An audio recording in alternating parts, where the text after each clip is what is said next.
ఈరోజు ఈ ఎపిసోడ్లో అసలు ఫాస్ట్యాగ్ అంటే ఏంటి, ఫాస్ట్యాగ్ని మనం ఎలా ఆర్డర్ చేసుకోవాలి, దీనివల్ల మనకు వచ్చినటువంటి లాభం ఏంటి, అండ్ ఇది కంపల్సరీ మ్యాండేటరీయా, అండ్ ఇన్ ఫ్యూచర్లో ఒకవేళ మనకు ఫాస్ట్యాగ్ లేకపోతే మనకి టోల్ గేట్స్ దగ్గర వీళ్ళు ఏ విధంగా ఛార్జ్ చేస్తున్నారు అనేటువంటి ఇన్ఫర్మేషన్ అంతా కూడా కంప్లీట్గా మీతో నేను ఇన్డెప్త్గా డిస్కస్ చేయబోతున్నాను. మరి ఆలస్యం చేయకుండా ఈరోజు ఈ ఎపిసోడ్ని స్టార్ట్ చేసేద్దామా.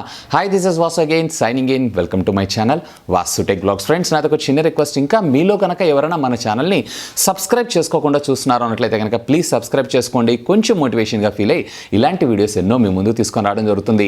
సో ఫస్ట్ ఆఫ్ ఆల్ అసలు ఫాస్ట్యాగ్ అంటే ఏంటి అంటే, హైవేస్ మీద వీళ్ళు మనకి ఆ రోడ్ సర్వీసెస్ని యూజ్ చేసుకున్నందుకు మనకి కొంత రుసుము రూపంలో అంటే కొంత ట్యాక్స్ రూపంలో వసూలు చేయడం అయితే జరుగుతుంది. దాన్నే టోల్ ఫీజ్ అని అంటాం, లేదా టోల్ ట్యాక్స్ అని అంటాం. సో ఈ టోల్ ట్యాక్స్ ఇప్పటిదాకా మీకు మాన్యువల్ అలాగే ఆటోమేటిక్ రెండు లైన్స్ ఉండడం జరుగుతూ ఉంటుంది. ఇంకా చెప్పాలంటే సింపుల్గా సెమీ ఆటోమేటిక్ అని అంటూ ఉంటాం.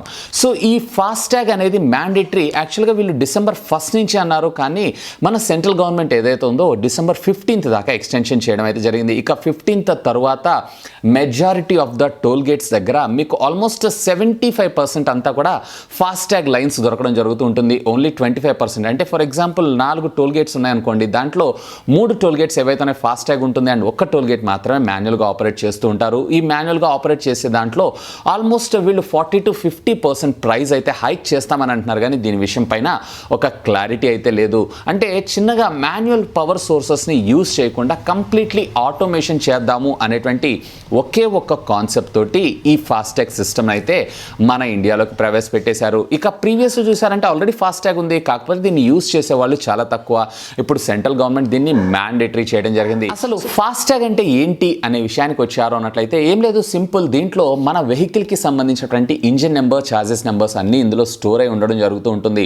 సాధారణంగా మనం ఈ టోల్ గేట్స్ దగ్గరికి వెళ్ళినప్పుడు మనకు అక్కడ మాన్యువల్గా మనుషులు మన దగ్గర టోల్ వసూలు చేస్తుంటారు. అలాంటి లేకుండా కంప్లీట్ కంప్యూటరైజ్డ్ టోల్ సిస్టమ్స్ని మన ఇండియాలో తీసుకొని రాబోతున్నారు. అంటే ఎటువంటి హ్యూమన్ బీయింగ్ ఎఫర్ట్ లేకుండా డైరెక్ట్గా కంప్యూటర్సే ఆర్గనైజ్ చేయగలవు. జస్ట్ మీరు ఎప్పుడైనా టోల్ గేట్ దగ్గరికి వెళ్ళినప్పుడు అక్కడ పైన ఉండేటువంటి రేడియో ఫ్రీక్వెన్సీ రిసీవర్ ఏదైతే ఉందో లేదా ట్రాన్స్మిటర్ ఏదైతే ఉందో, ఇది మన వెహికల్కి సంబంధించినటువంటి కంప్లీట్ డీటెయిల్స్ ఆల్రెడీ ఇందులో స్టోర్ అయి ఉండటం వల్ల ఇందులో నుంచి డేటా అక్కడికి ట్రాన్స్ఫర్ అయిపోయి ఆటోమేటిక్గా ఈ ట్యాగ్ లింక్ అయి ఉన్నటువంటి బ్యాంక్ అకౌంట్ లేదా వ్యాలెట్ అకౌంట్లో నుంచి డైరెక్ట్గా ఆ టోల్ ట్యాక్స్ అమౌంట్ కట్ అవ్వడం జరుగుతుంది. లేదా దీన్ని సింపుల్గా మనం రీఛార్జ్ చేసుకొని కూడా యూస్ చేసుకోవచ్చు. ఒకవేళ మీకు కనుక బ్యాంకింగ్ సర్వీసెస్ యూస్ చేయరు లేదా వ్యాలెట్స్ యూస్ చేయకపోయినా కానీ డైరెక్ట్గా మీకు అక్కడ టోల్ సిబ్బంది వాళ్ళని అడిగితే ఆటోమేటిక్గా దీన్ని రీఛార్జ్ చేయడం కూడా జరుగుతారు. సో దీనివల్ల మనకి అరౌండ్ 10% డిస్కౌంట్ని ప్రొవైడ్ చేస్తామంటున్నారు, కానీ ఇదైతే మనం ఫిజికల్గా టెస్ట్ చేసేంతవరకు అయితే చెప్పలేం.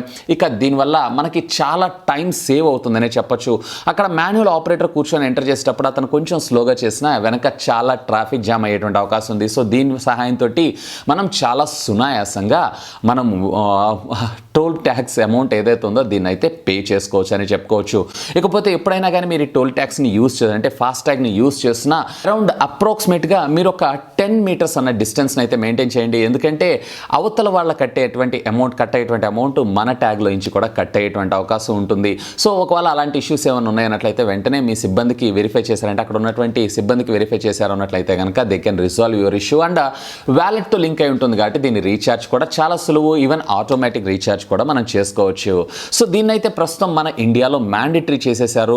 ఇక రాను ఈ 25%ని కూడా రిమూవ్ చేసేసి 100% కంప్లీట్గా వీళ్ళు ఆటోమేషన్ చేసేటువంటి అవకాశం ఉంది. సో ఈ సిస్టమ్ అయితే బాగానే ఉంది, కానీ నాకు మాత్రం కొంచెం డిసప్పాయింట్మెంట్ అనిపించింది. ఎందుకంటే అక్కడ వర్క్ చేసేటువంటి ఎంప్లాయీస్ ఎవరైతే ఉన్నారో వాళ్ళ జాబ్స్ అయితే కోల్పోవాల్సి వస్తుంది. దీనివల్ల కొంచెం నాకైతే నష్టం జరిగేటువంటి అవకాశం ఉందేమో అని అనుకుంటున్నాను. ఇకపోతే మీకేమనిపిస్తుంది? లెట్ మీ నో కింద ఉన్నటువంటి కామెంట్ సెక్షన్లో కామెంట్ చేయగలరు. మరి ఆలస్యం చేయకుండా దీన్ని అన్కవర్ చేసేసి ఇందులో ఉన్నటువంటి ఎక్విప్మెంట్ ఏముంది, దీన్ని మన కార్లో ఎలా స్టిక్ చేయాలి ఏంటి అనేది చూసేద్దామా. సో ఇది ఫ్రెండ్స్ నేను రిసీవ్ చేసుకున్నటువంటి ప్యాకెట్ అయితే. సో ఫస్ట్ ఆఫ్ ఆల్ దీన్ని అయితే మనం సీల్ని బ్రేక్ చేసేద్దాం. సో ఈసారి పేటిఎంలో నాకు డెలివరీ చాలా లేట్ అయిందని చెప్పొచ్చు. సో ఇక్కడ మనం ఇది ఓపెన్ చేయగానే ఒక చిన్న బుక్లెట్ లాగా మనకు ప్రొవైడ్ చేశారు. సో ఇక్కడ వెహికల్ నెంబర్ దానికి సంబంధించినటువంటి బార్ కోడ్ని అయితే మీరు ఇక్కడ చెక్ చేయొచ్చు. And at the same time Paytm bank vehicle class 4 అని చెప్పి మనకి ఇక్కడ రావడం జరిగింది. అపార్ట్ ఆఫ్ దిస్ ఇక కవర్లో అయితే మనకేం లేదు. సో కవర్ని అయితే పక్కకు పెట్టేసేద్దాం.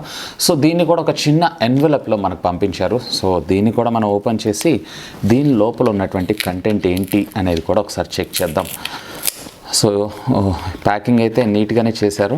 ఇక లోపల చూశారు అన్నట్లయితే కనుక మనకి ఫాస్టాగ్ అలాగే ఎన్వెలప్ కూడా కొంచెం మనకి ప్రీమియం లాగానే అనిపిస్తుంది.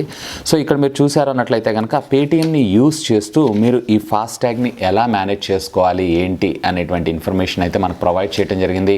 అలాగే మీరు కనుక పేటీఎం ఫర్ ట్రాన్సాక్షన్ క్వైరీస్ అన్నిటికి కూడా వీళ్ళకి దానికి సంబంధించినటువంటి టోల్ ఫ్రీ నెంబర్ని అయితే మనకు ప్రొవైడ్ చేశారు. ఇక ఒక అప్లికేషన్ ఫామ్ని కూడా పంపించారు. ఐ థింక్ ఇది వచ్చేటప్పటికే పేటీఎం బ్యాంక్కి సంబంధించినటువంటి అప్లికేషన్ ఫాము. సో ఇదైతే నాకు రిక్వైర్ లేదు. ఇక అపార్ట్ ఆఫ్ దిస్ మనకు పేటీఎంకి సంబంధించినటువంటి అంటే ఇక్కడ మనకు చూడొచ్చు ఫాస్టాగ్ మాత్రమే మనకు రావడం జరిగింది. జస్ట్ మీరు చేయాల్సినటువంటి పని ఏం లేదు. దీన్ని ఓపెన్ చేసి మీ విండ్షీల్డ్ మీద జస్ట్ స్టిక్ చేయటం అంతే. ఇక దీనికి సంబంధించినటువంటి డెడికేటెడ్ కస్టమర్ కేర్ నెంబర్ని అయితే మీరు ఇక్కడ చూడొచ్చు. దీని మీద మన వెహికల్ నెంబర్ కానీ ఇలాంటివి ఏమి ఉండవు. అండ్ ఒక్కసారి ఇది మీరు మీ వెహికల్కి వాడుకుంటున్నారు అన్నట్లయితే కనుక ఇది వేరే వెహికల్కి కూడా పనిచేయదు. ఎందుకంటే మనకి బార్ కోడ్లోనే మన వెహికల్ నెంబర్ కూడా స్టోర్ అయి ఉండడం జరుగుతుంటుంది. కాబట్టి ఎప్పుడైనా మీరు గుర్తుపెట్టుకోండి, పేటీఎం ఫాస్టాగ్ మీకు రిసీవ్ అయిన తర్వాత దీని వెనకాల ఉండేటువంటి బార్ కోడ్ నెంబర్ ఏదైతే ఉందో and at the same time మీ టోల్ అంటే మన ఫాస్టాగ్ మీద ఉన్నటువంటి ఈ నెంబర్స్ ఏవైతే ఉన్నాయో రెండు మ్యాచ్ అవుతున్నాయో కావట్లేదు ఒకసారి చెక్ చేసుకోండి.